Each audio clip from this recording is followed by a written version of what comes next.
2 गुंठे के नर्सरी से शुरुआत की। आज 30 एकड़ का पूरा हमारा नर्सरी है, ओम गायत्री नर्सरी। महाराष्ट्र के साथ साथ गुजरात है, मध्य प्रदेश है और छत्तीसगढ़, ये 3-4 राज्यों में हमारा किसान के खेत तक हम लोग उनको डिलीवर करते हैं पौधा। साल भर में लगभग 15 से 17 करोड़ पौधे हम लोग 3-4 स्टेट में सप्लाई करते हैं। ओम गायत्री नर्सरी का टर्नओवर है 20 से 22 करोड़ का टर्नओवर है।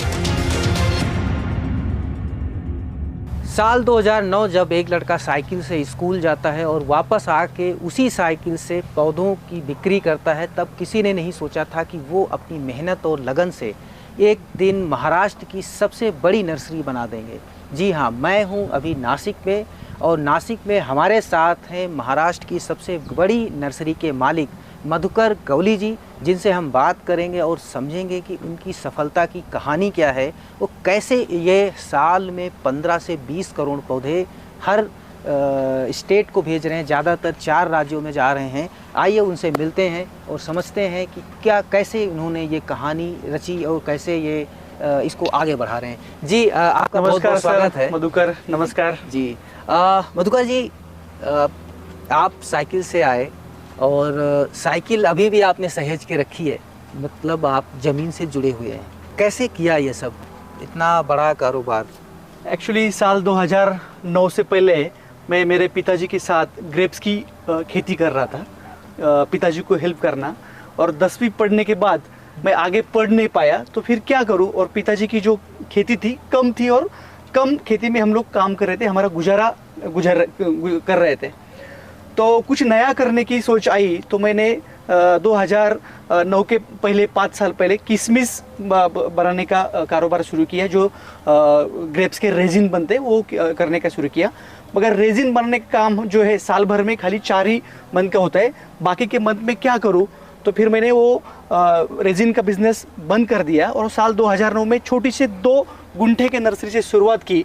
और 2 गुंठे के नर्सरी की शुरुआत करने के बाद जब यहाँ पे किसानों को मैं समझा रहा था कि ये नर्सरी के पौधे आप लेके जाओ, आपको अच्छी क्वालिटी मिलेगी, आपको अच्छी क्वालिटी के पौधे मिलेंगे, आपका नुकसान नहीं होगा।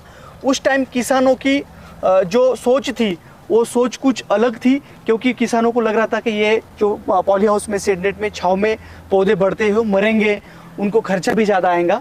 मगर जब चालू किया प्रैक्टिकली, जब किसानों को मैं समझा रहा था कि ये जो आप ज़मीन में जो सीड्स डालते हैं, सीड डालने के बाद आपका खर्चा बढ़ता है और खर्चा बढ़ने के बाद आपको जो अच्छे क्वालिटी के सैपलिंग मिलने चाहिए वो नहीं मिल पाते।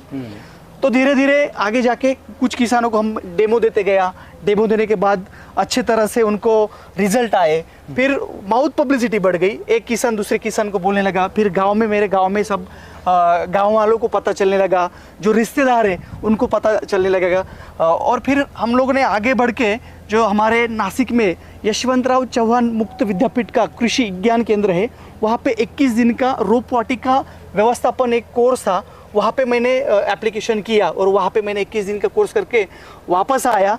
यहाँ पे प्रैक्टिकल नर्सरी और वहाँ पे सब थ्योरेटिकल नॉलेज में ले रहा था। तो उसके बाद अच्छे रिजल्ट आने के बाद हम लोगों ने जो एग्रीकल्चर एग्जीबिशन भरते वहाँ पे स्टॉल लगवाए। स्टॉल लगने के बाद हमने, हमारा जो मेन बढ़ने का कारण है कि हमने अच्छे सर्विसेज किसानों को दी, अच्छे क्वालिटी के जो पौधे वही दिए और विश्वास के साथ हम लोग किसान को जो कारोबार है किसानों के साथ करते रहे। तो फिर आगे जाके अभी आज 30 एकड़ का पूरा हमारा नर्सरी है, ओम गायत्री नर्सरी। और जो नर्सरी का पौधा है महाराष्ट्र के साथ साथ बगल में ही गुजरात है, मध्य प्रदेश है और छत्तीसगढ़, ये 3-4 राज्यों में हमारा किसान के खेत तक हम लोग उनको डिलीवर करते हैं पौधा। तो आप जब इस बिजनेस में आ रहे थे और आप हाई स्कूल तक ही पढ़ पाए, तो सबसे बड़ी बात है कि आपने हाई स्कूल के बाद पढ़ाई जारी क्यों नहीं की? कोई ऐसी कठिनाइयाँ, क्या मुश्किलात थे कि आपको बिजनेस में आना पड़ा या खेती में आना पड़ा? एक्चुअली जिस 10वीं तक मैं पिताजी के साथ जब किसान बन के पिताजी की हेल्प कर रहा था और आगे जाके कुछ इतना मैं नहीं पहुंच पाया वहाँ पे, 10वीं फेल भी हो गया मैं। अच्छा। 10वीं फेल होने के बाद तुरंत छोटी सी खेती थी हमारी और फिर कुछ गुजारा करने का, छोटी मोटी नौकरी करूँ या फिर खेती करूँ। नौकरी भी नहीं मिली क्योंकि पढ़ाई नहीं किया था, और पढ़ाई नहीं किया तो कुछ करना पड़ेगा, ऐसा करके छोटी सी नर्सरी स्टार्ट की। और नर्सरी स्टार्ट करने के बाद जो अच्छा डेवलपमेंट हुआ और प्रैक्टिकली जब काम कर रहा था और नए नए इनोवेशन नर्सरी में लेके आए, किसानों का विश्वास जताया और फिर आगे बढ़ते गए। जी, तो अभी आप चूँकि कितने लोग आपके यहाँ एम्प्लॉई हैं और किस रेंज तक हैं? कुछ तो मार्केटिंग के भी होंगे, एमबीए वगैरह भी होंगे, बीटेक वगैरह भी होंगे। बराबर, यस। एग्रीकल्चर के भी यहाँ पे स्टाफ है, अकाउंट टीम है, प्रोडक्शन के लिए टीम है, मार्केटिंग के लिए है, R&D के लिए टीम है, सेल्स के लिए टीम है, ऐसे अलग अलग डिवीजन है। उसमें लगभग 50 के लगभग ऑफिशियल स्टाफ है। साल भर हमारे पास नर्सरी में 200 से ज़्यादा वर्कर यहाँ पे काम करते हैं, वो गुजारा करते हैं, और 25 के लगभग व्हीकल है जो फार्मर को डिलीवरी देने के लिए जाती है, जो इंटर स्टेट भी जाते हैं। ये महाराष्ट्र के अलावा दूसरे राज्यों में आप भेजते हैं। जी। तो एक बार पौधा यहाँ पे खासियत क्या है, जिससे कि अगर हम कहें कि ओम नर्सरी का पौधा है तो कुछ अच्छा होगा, कुछ खास होगा, आपने कौन सी विशेषता का ध्यान रखा है? ओम गायत्री नर्सरी के जो पौधे हैं वो बहुत ही हेल्दी पौधे होते हैं, और जो क्रॉप का जो वैरायटी का सैपलिंग है वही सैपलिंग ट्रेसेबिलिटी के साथ किसान के पास जाता है, ताकि टोमेटो का एक वैरायटी हो और ये बोल के दिए और निकला दूसरा, ऐसा कभी ओम गायत्री नर्सरी में होता नहीं है।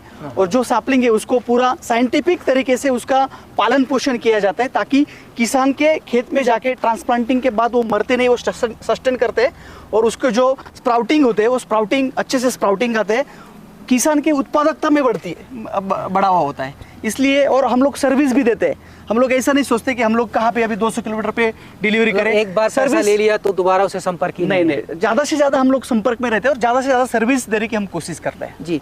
और ये साइकिल की क्या कहानी है? आपने अपने गेट पे ही साइकिल एक उसको ओम गायत्री लिखवा रखा है और कलरफुल कर रखी है, वो साइकिल का ही क्यों? एक्चुअली जब नर्सरी का शुरुआत हुआ तभी मैं जब स्कूल में भी जाता था साइकिल था मेरा, और नर्सरी का शुरुआत था तो साइकिल पे ही जब एकदम छोटी सी शुरुआत में साइकिल पे ही मैं काम कर रहा था, तो एक पहचान अपनी रहे।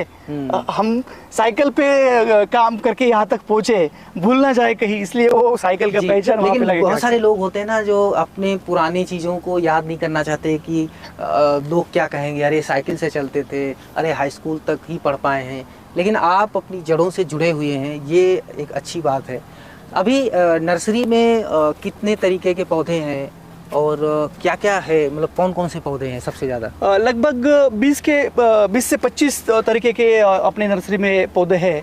टोमेटो है, चिल्ली है, कैप्सिकम है, मस्क मेलन है, मेलन्स है, पपैया है, कुकुम्बर है, मैरीगोल्ड है, ड्रमस्टिक है, शुगर केन है, ग्रेप्स के पौधे हैं, अनार के पौधे हैं, इस टाइप के पौधे हैं। मगर सब्जी में एक्जोटिक जो सब्जियां है उसके भी पौधे हैं। और अगर आप टमाटो की अगर बात करेंगे, टमाटो एक क्रॉप है मगर उसमें 10-15 वैरायटी यहाँ पे पॉपुलर है, क्योंकि हमें क्या है, किसान की जो चॉइस है, किसान को जिस एरिया में जो अच्छे ईल्ड देती है, अच्छा उनको उत्पादक आता है, उस वैरायटी का हमको सैपलिंग बना के किसान को देना पड़ता है। इसलिए 20-20 एक क्रॉप के 20-20 प्रकार के 10-10 प्रकार के पौधे हमको तैयार करके किसानों को देना पड़ता है। अभी कितने पौधे आप साल भर में बेच लेते हैं और कौन से पौधे सबसे ज़्यादा बेचते हैं? साल भर में लगभग 15 से 17 करोड़ पौधे हम लोग 3-4 स्टेट में सप्लाई करते हैं। सबसे ज़्यादा पौधा जो जाता है टमाटर का जाता है, उसके बाद चिली है, मस्क मेलन है, मेलन्स है, और कैप्सिकम का भी बड़ा लेवल पे हम लोग प्रोडक्शन करते हैं, मैरीगोल्ड है। ऐसे स्टेप बाय स्टेप सब तरीके के पौधे हम लोग बेचते हैं। तो कितना होगा एक साल का टर्नओवर, कितना रहता है आपका ओम गायत्री का? ओम गायत्री नर्सरी का टर्नओवर है 20 से 22 करोड़ का टर्नओवर है, और बाकी के हमारी और भी कंपनी है उसका भी जो आपसे रिलेटेड है। मतलब मैं कहूँ आपका टर्नओवर कितना है कि जो साइकिल 2009 पे साइकिल से शुरू करके आज आप फॉर्च्यूनर तक आए हैं, तो उस टर्नओवर को उस यात्रा के दौरान कितना? 50 करोड़ ग्रुप ऑफ कंपनी का 50 करोड़ का टर्नओवर है। 50 करोड़ तक जिसमें अलग अलग एक्टिविटी जैसे एग्रोमॉल है, बेंच ग्राफ्टिंग है, सीड्स का प्रोडक्शन हम लोग करते हैं। इसे अलग अलग एक्टिविटी है, अलग अलग एक्टिविटी का मिला के 50 करोड़ का हमारा। तो ये आपने नर्सरी की जब शुरुआत की थी तो इन्वेस्टमेंट कितना किया था? इन्वेस्टमेंट बहुत कम इन्वेस्टमेंट किया था तब तो। पैसा कहाँ से लाने का ये भी बहुत दिक्कतें थी, मगर तो कुछ रिश्तेदारों से, कुछ घर के पैसों से ये बिज़नेस चालू किया। और बिज़नेस चालू करने के बाद बैंक ऑफ महाराष्ट्र ने हमें सपोर्ट किया है, लोन निकाल के हम लोगों ने ये डेवलपमेंट किया हुआ है। तो जब आप इधर आ रहे थे तो ज़रूरत होती है ना कि माँ बाप सबसे पहले नौकरी को प्रेफर करते हैं कि आप जाके पढ़ाई क्यों नहीं कर रहे हो, नौकरी क्यों नहीं कर रहे हो। आपने कह दिया कि नहीं अब मुझे बिजनेस आना है, तो कोई दिक्कत आई कभी? आई ना, दिक्कत आई है पिताजी से, फैमिली के लोग भी बोल रहे थे, क्योंकि हमारा जो नासिक जिला है और पर्टिकुलरली ये निफाड़ तहसील है, ये ग्रेप्स, शुगर केन और ओनियन का ज़्यादा प्रोडक्शन करने वाला तहसील था। और यहाँ पे ये सब्जियों की नर्सरी चालू कर रहे, तो ये कौन लेके जाएगा? ताकि उस टाइम जब नर्सरी चालू किया या फिर पुराना जो हमारे बाप दादे जब खेती कर रहे थे, वो खेती करने के टाइम वो सब सीड्स अपने अपने खुद खेती में डालते थे, अपने अपना सैपलिंग बना के फिर ट्रांसप्लांटिंग करते थे। अभी जो ये नया ट्रेंड आया हुआ है, ये ट्रेंड थोड़ा सा समझ के लिया मैंने, थोड़ा सा उसके बारे में जानकारी लिया और फिर छोटी सी नर्सरी की शुरुआत की। फिर नर्सरी छोटी सी शुरुआत करने के बाद जब रिजल्ट अच्छे आते गए, मेरा भी कॉन्फिडेंस बढ़ते गया, तो फिर ये बिजनेस आगे आगे बढ़ते गया। फिर आगे जाके मैंने बाकी के विदेशों में जो अच्छी नर्सरी है वहाँ पे विजिट की, वहाँ पे क्या इंफ्रास्ट्रक्चर है, क्या टेक्नोलॉजी है, क्या वहाँ पे बाकी का मैकेनाइजेशन है, फिर वहाँ का मशीनरी है, वहाँ यहाँ पे लेके आए, वहाँ पे क्या इंफ्रास्ट्रक्चर बना हुआ है, नर्सरी के लिए क्या अच्छा है, वहाँ पे इंफ्रास्ट्रक्चर बना हुआ है। अगर मैं यूरोप में गया तो यूरोप का इंफ्रास्ट्रक्चर अलग है, वहाँ का कॉस्ट और अपना इंडिया का कॉस्ट मैच नहीं करेगा, मगर सिमिलर कॉस्ट में, सिमिलर स्ट्रक्चर में यहाँ पे क्या बन सकता है ताकि सैपलिंग अच्छा बने और उस सैपलिंग का रिजल्ट जो है वो किसान भाइयों को अच्छा मिले। तो ये सब इनोवेशन लेके आए यहाँ पे। एग्रीकल्चर सेक्टर को माना जाता है काफ़ी घाटे का सौदा। लोग, किसान अपने बेटे को किसान नहीं बनाना चाहता और काफ़ी सारी प्रॉब्लम्स हैं, क्लाइमेट चेंज है, चैलेंजेस भी हैं। कैसे उनके लिए क्या आप कहना चाहेंगे, जो वो छोटे किसान हैं, कि वो कैसे अपने आप को बदलें कि खेती एक प्रॉफिट का सौदा बन पाए? जो बोला जाता है वो एक्चुअली सही है। क्लाइमेट कंडीशन है, मार्केट है, या फिर बाकी के गवर्नमेंट्स के भी अलग अलग फैक्टर है, वो बहुत मायने रख रही है।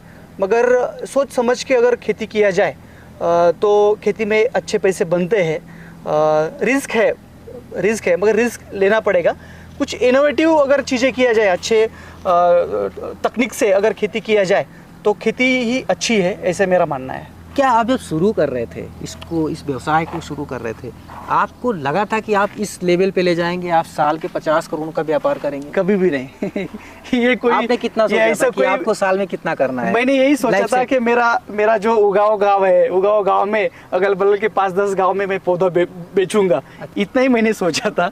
मगर जब प्रैक्टिकल काम करते गया, मेरा हौसला बढ़ता गया, मेरा कॉन्फिडेंस बढ़ता गया, क्योंकि मैं पॉजिटिव वे से सब काम करता हूँ। पहले पैसा मेरे जेब में आना चाहिए, ऐसा मैंने कभी सोचा नहीं है। पहले काम करो, बाद में आप पैसा अपने आप आने वाले, पैसा सेकेंडरी चीज़ है, पहले काम होना चाहिए। ये जो है थॉट है वो सारे युवाओं को सुनना चाहिए कि अभी क्या होता है, सुबह काम करके शाम को पैसे की चाहत रहती है, पर आप चूँकि जो सफल इंसान होते हैं वो आपसे जो बात करके लग रहा है कि पहले काम करते रहो, पैसा तो आता ही रहेगा। ये आपको लगता है कि अगर इसको और विस्तार दिया जाए तो यहाँ से पौधे एक्सपोर्ट करने की भी संभावना है? हाँ, बाहर के देशों में जैसे कर सकता है, वहाँ से पौधे आते हैं, अलग अलग फल के आते हैं, बराबर। तो अगर यहाँ की अच्छी वैरायटीज़ विकसित की जाएँ तो आपको लगता है कि आप जैसे लोग उसमें आगे आएंगे तो क्या संभव हो पाएगा? संभव है, सब संभव है, कोई दिक्कत नहीं उसमें। मगर अपने इंडिया में भी बहुत बड़ा स्कोप है, अभी बहुत बड़ी जगह है वो अभी खाली पड़ी है, वहाँ पे काम करने की ज़रूरत है। अभी गिने चुने जो स्टेट है वहाँ पे एक अच्छा इनोवेटिव काम हो रहा है। बहुत सारे स्टेट है पड़े हुए, वहाँ पे काम नहीं हो रहा है। अगर वहाँ पे जाके काम करें या तो फिर वहाँ के युवाओं ने ऐसे अगर शुरुआत की तो एक बड़ा बिजनेस हो सकता है और किसान भाई को उसको हेल्प हो सकती है उसमें। बहुत बहुत शुक्रिया मधुकर साहब, ये बताने के लिए कि नर्सरी बिजनेस कहते हैं ना, पैसा कमाने का एक बिज़नेस हो सकता है और आप एक रोल मॉडल हो सकते हैं युवाओं के, कि जो सिर्फ पढ़ाई के साथ साथ भी काम करके, और आपने पढ़ाई के साथ साथ काम शुरू किया। तो ये मधुकर गौली जी हमें बता रहे थे कि कैसे नर्सरी को स्टेट लेवल पे, इंटर स्टेट बढ़ाया जा सकता है और करोड़ों रुपए कमाए जा सकते हैं। मनीष मिश्रा, गाँव जंक्शन। शुक्रिया।